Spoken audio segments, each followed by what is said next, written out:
क्या फेसबुक पर किसी अजनबी की फ्रेंड रिक्वेस्ट एक्सेप्ट करना आपकी जान ले सकता है? सुनने में यह बात अजीब लग सकती है, लेकिन 2016 में भारत की सिलिकॉन वैली बेंगलुरु में बिल्कुल ऐसा ही हुआ था। एक ऐसी दिल दहला देने वाली वारदात जिसने पूरे देश को यह सोचने पर मजबूर कर दिया कि कंप्यूटर और मोबाइल स्क्रीन के पीछे बैठे चेहरे असल में कितने खौफनाक हो सकते हैं। आज मैं आपको जिस केस की सच्चाई बताने जा रहा हूं, उसमें एक हाई सिक्योरिटी सोसाइटी के फ्लैट के अंदर एक युवती की बेरहमी से हत्या कर दी जाती है। कातिल बेहद शातिर था। उसे पूरा यकीन था कि वह कानून की पकड़ से बच निकलेगा, लेकिन बेंगलुरु पुलिस ने ऐसी जांच की कि वारदात के महज 48 घंटे के भीतर 2000 किलोमीटर दूर बैठे कातिल को उसके बिस्तर से उठाकर गिरफ्तार कर लिया। तारीख थी 19 जनवरी 2016। वक्त रात के करीब 10 बज रहे थे। जगह थी बेंगलुरु का कड़ुगोड़ी इलाका, जहां महावीर किंग्स प्लेस नाम की एक अपार्टमेंट सोसाइटी है। इसी सोसाइटी के फ्लैट नंबर 304 में रहने वाली निधि शर्मा अपनी ऑफिस की शिफ्ट खत्म करके घर लौटती हैं। वह काफी थकी हुई थी और जल्द से जल्द अपने कमरे में जाकर आराम करना चाहती थीं। जैसे ही निधि फ्लैट के मुख्य दरवाजे पर पहुंचती हैं, उन्हें कुछ अजीब सा महसूस होता है। दरवाजा पूरी तरह बंद नहीं था, बल्कि थोड़ा सा खुला हुआ था। घर के अंदर घुप अंधेरा था। उन्हें लगा कि शायद उनकी रूममेट सो रही होगी या फिर कहीं बाहर गई होगी। निधि घर के अंदर दाखिल हुई और लाइट चालू किया। उन्होंने अपनी रूममेट को आवाज भी लगाई, लेकिन कोई जवाब नहीं आया। पूरा घर एक अजीब से सन्नाटे में डूबा हुआ था। वह धीरे धीरे बेडरूम की तरफ बढ़ी। जैसे ही उन्होंने कमरे का दरवाजा खोला, उनके पैरों तले जमीन खिसक गई।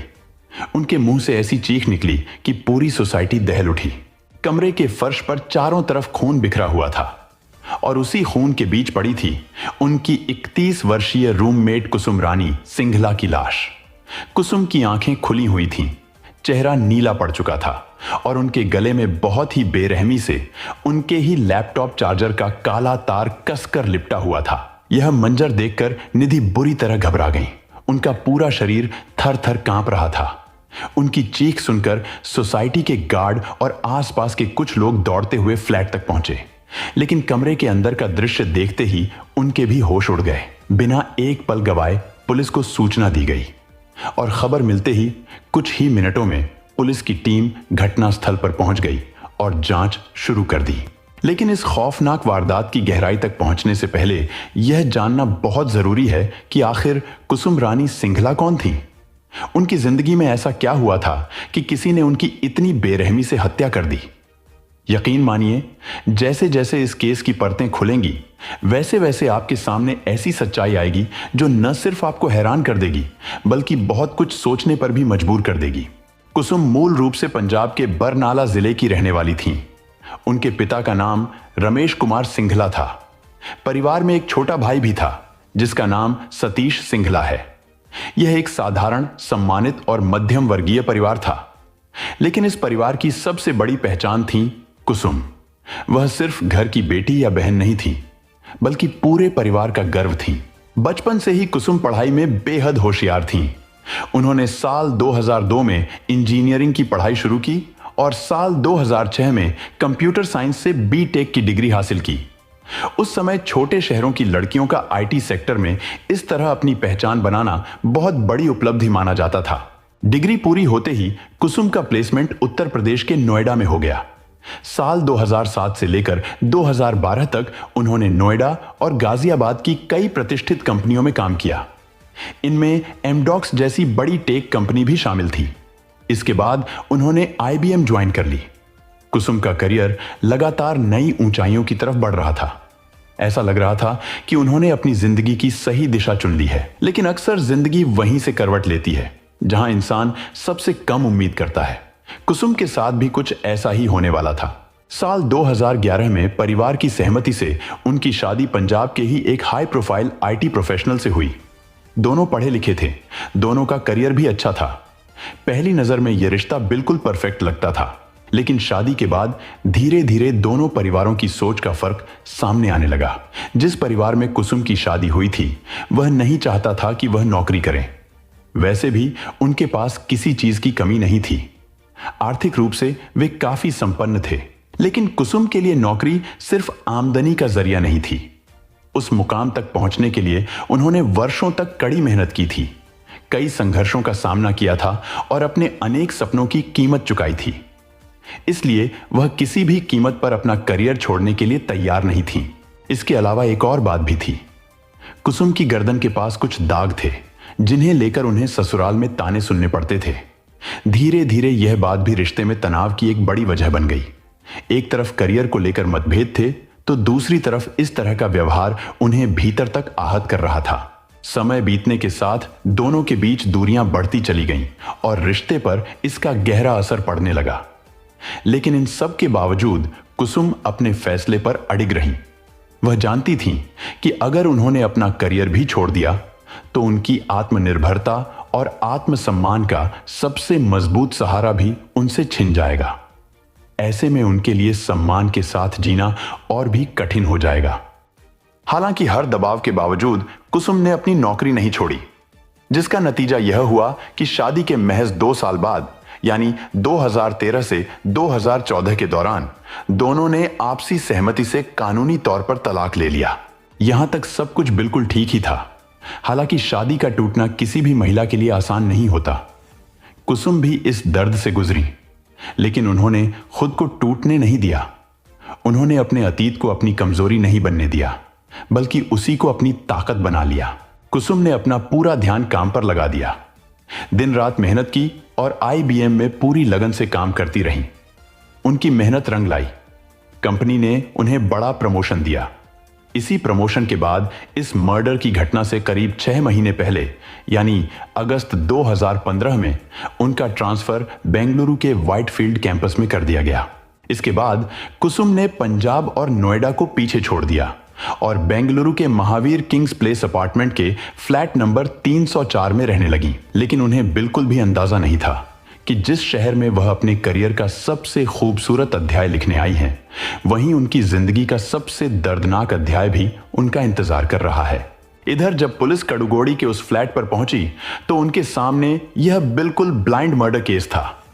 पहली नजर में यही लग रहा था कि इस घटना को लूट के इरादे से ही किया गया है, और दूसरी बात यह थी कि घर में किसी अजनबी के जबरन घुसने के कोई निशान नहीं थे, यानी कातिल कुसुम का कोई जानने वाला ही था। जब पुलिस ने कुसुम की रूममेट निधि से पूछताछ शुरू की तो एक बहुत ही अजीब बात सामने आई। निधि ने बताया कि वह पिछले 2 से 3 महीनों से कुसुम के साथ एक ही फ्लैट में तो रह रही थी, लेकिन दोनों के बीच कोई खास बातचीत नहीं होती थी। दोनों ने कभी एक दूसरे से अपनी पर्सनल लाइफ शेयर नहीं की थी, यानी रूममेट से पुलिस को कोई खास सुराग नहीं मिला। लेकिन जब क्राइम सीन यानी उस कमरे की बारीकी से तलाशी ली गई तो पुलिस की नजर 2 अहम चीजों पर पड़ी।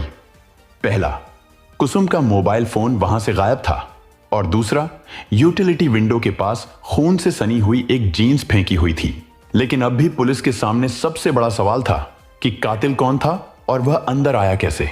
चूंकि यह वारदात महावीर किंग पैलेस में हुई थी, जो 110 फ्लैट्स वाली एक हाई सिक्योरिटी गेटेड कम्युनिटी है, तो जाहिर सी बात है कि बिना सिक्योरिटी चेक के कोई भी अंदर नहीं जा सकता था।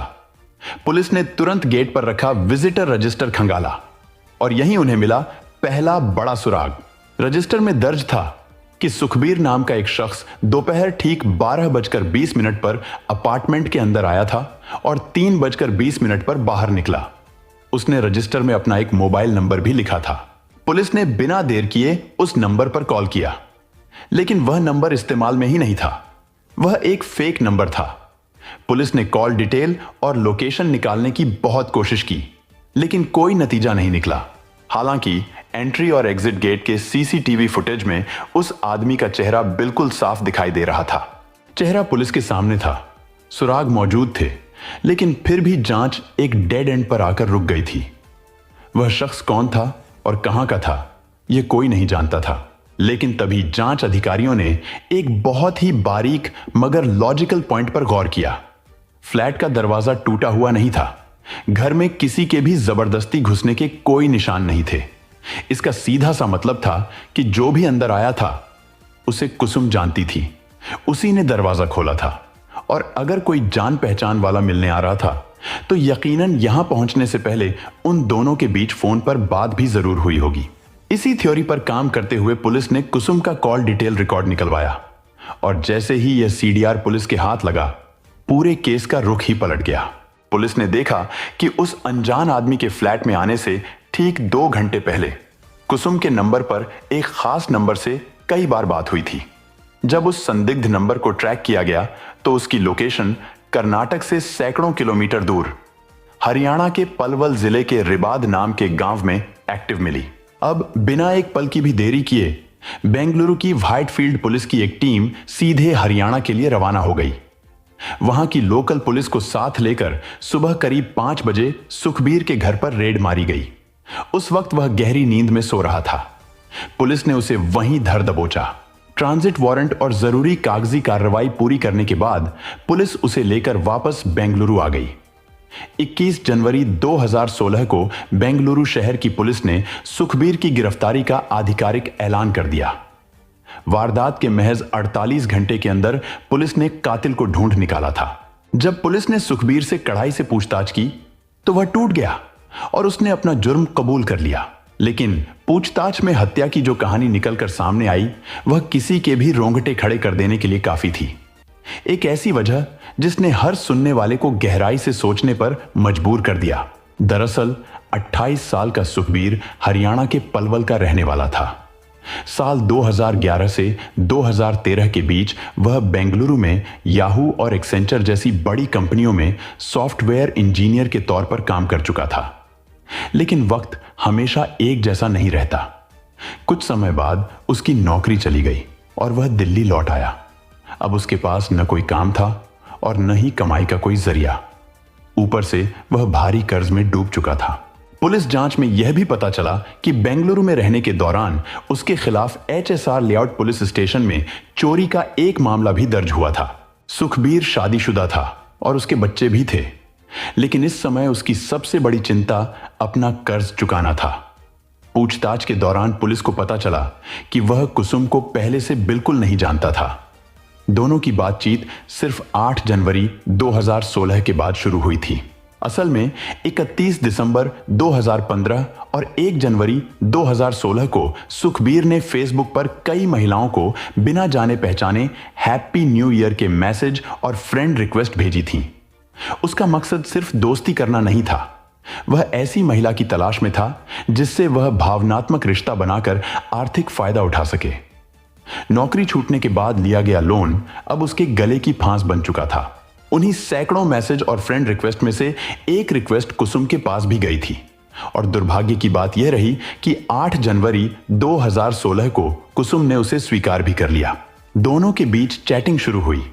बातचीत के दौरान कुसुम ने बताया कि वह तलाकशुदा है और बेंगलुरु में नौकरी करती है। दरअसल तलाक के बाद कुसुम अपनी जिंदगी में दोबारा आगे बढ़ना चाहती थी। वह चाहती थी कि उसे कोई ऐसा साथी मिले जो उसे समझे, उसका सम्मान करे और उसके साथ पूरी ईमानदारी से रिश्ता निभाए। इसी उम्मीद में उसने कई मैट्रिमोनियल वेबसाइट्स पर भी अपना रजिस्ट्रेशन करवा रखा था। यानी वह अपनी जिंदगी की एक नई शुरुआत करना चाहती थी। लेकिन उसे बिल्कुल भी अंदाजा नहीं था कि जिस व्यक्ति पर वह भरोसा करने जा रही है उसकी असलियत कुछ और ही थी। उधर सुखबीर ने अपने बारे में एक झूठी कहानी गढ़ दी। उसने खुद को याहू में काम करने वाला एक सफल सॉफ्टवेयर इंजीनियर बताया। इतना ही नहीं, उसने कुछ ही दिनों में कुसुम से प्यार का इजहार भी कर दिया। जाहिर है, अगर कोई महिला जिसने अपनी जिंदगी में पहले ही एक रिश्ता टूटते हुए देखा हो, उसके सामने अचानक एक पढ़ा लिखा, अच्छी नौकरी करने वाला और प्यार जताने वाला इंसान आए, तो उसका भरोसा जीतना मुश्किल नहीं होता। कुसुम के साथ भी कुछ ऐसा ही हुआ। उसे लगा कि शायद उसकी जिंदगी उसे एक और मौका दे रही है। शायद अब उसे वह साथी मिल गया है जिसकी वह लंबे समय से तलाश कर रही थी। लेकिन अफसोस, जिस रिश्ते को वह अपनी नई शुरुआत समझ रही थी, उसकी नींव शुरुआत से ही झूठ पर रखी जा चुकी थी। सिर्फ 11 दिनों की बातचीत के बाद दोनों ने मिलने का फैसला कर लिया। शायद कुसुम इस मुलाकात को लेकर खुश थी। 19 जनवरी 2016 की सुबह करीब 3:30 बजे सुखबीर दिल्ली से बेंगलुरु के लिए फ्लाइट में बैठा। वहां पहुंचने के बाद उसने एक कैब ली और सीधे कुसुम के फ्लैट पर पहुंच गया। पूछताछ में सुखबीर ने बताया, जब मैं उसके फ्लैट पर पहुंचा तो कुसुम बहुत खुश थी। उसने मेरे लिए अपने हाथों से खाना बनाया। हम दोनों ने साथ बैठकर खाना खाया। लेकिन खाने के बाद जब हम बातें कर रहे थे तो उसने मेरी नौकरी, मेरी शादी और मेरे अतीत को लेकर सवाल पूछने शुरू कर दिए। मैं लगातार उससे झूठ बोल रहा था, लेकिन वह बहुत समझदार थी। उसने जल्दी ही मेरी बातों में कई कमियां पकड़ लीं।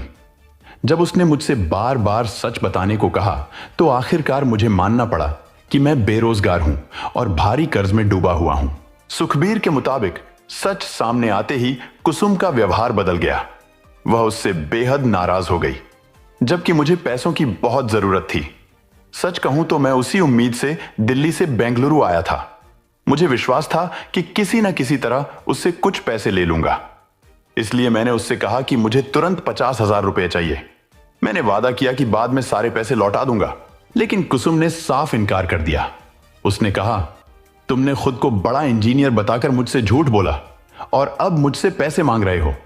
मुझे तुम जैसे इंसान से ऐसी उम्मीद बिल्कुल नहीं थी। और सच कहें तो शायद कोई भी समझदार इंसान यही करता। आखिर जिस व्यक्ति से अभी कुछ ही दिनों पहले पहचान हुई हो, उसे कोई इतनी बड़ी रकम कैसे दे सकता है? सुखबीर ने आगे बताया, असल में मेरे पास एक भी रुपया नहीं बचा था।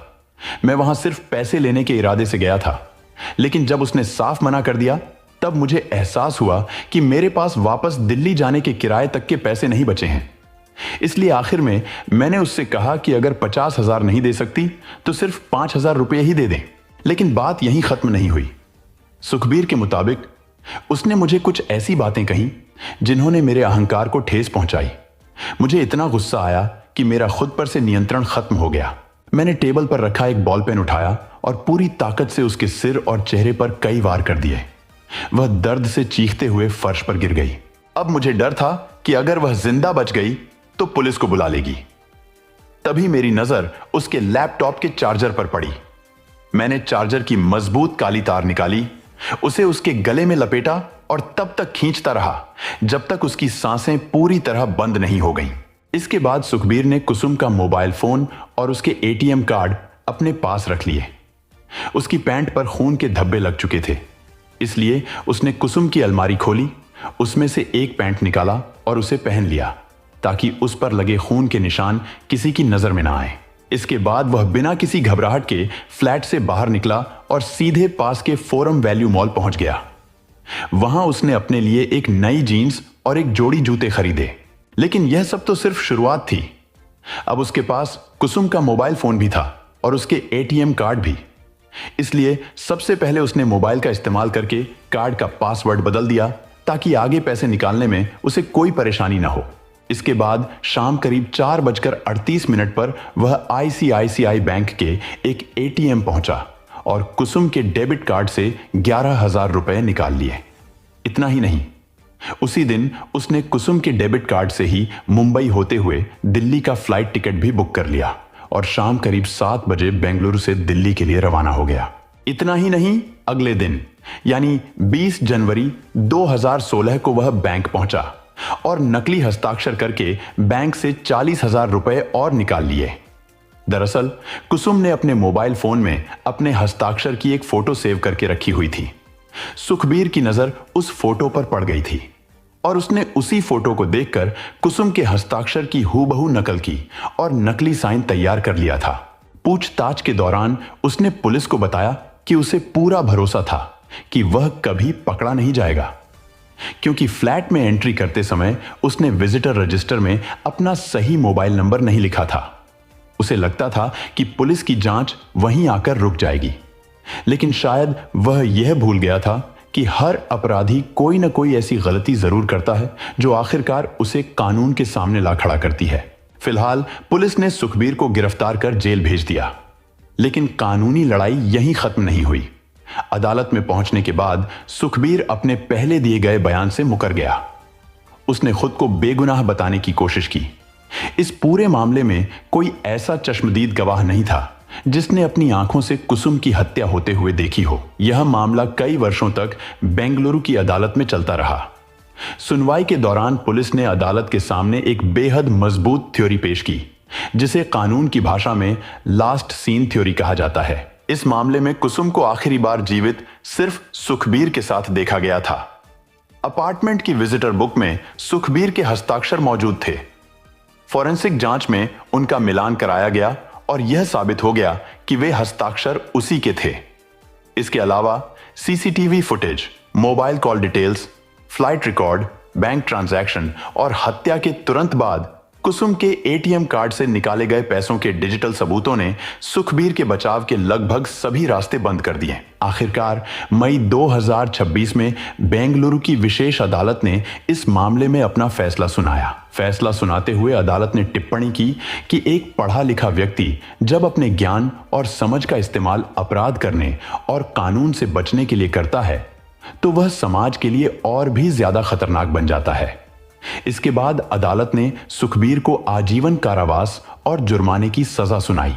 यह कहानी सिर्फ एक हत्या की कहानी नहीं है, यह हम सभी के लिए एक बहुत बड़ा सबक भी है।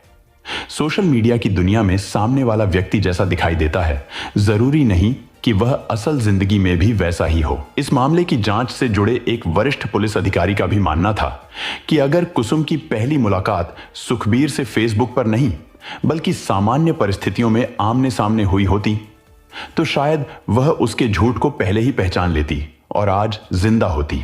कुसुम की कहानी इस बात का सबसे दर्दनाक उदाहरण है कि डिजिटल दुनिया में भरोसा करने से पहले सतर्क रहना कितना जरूरी है।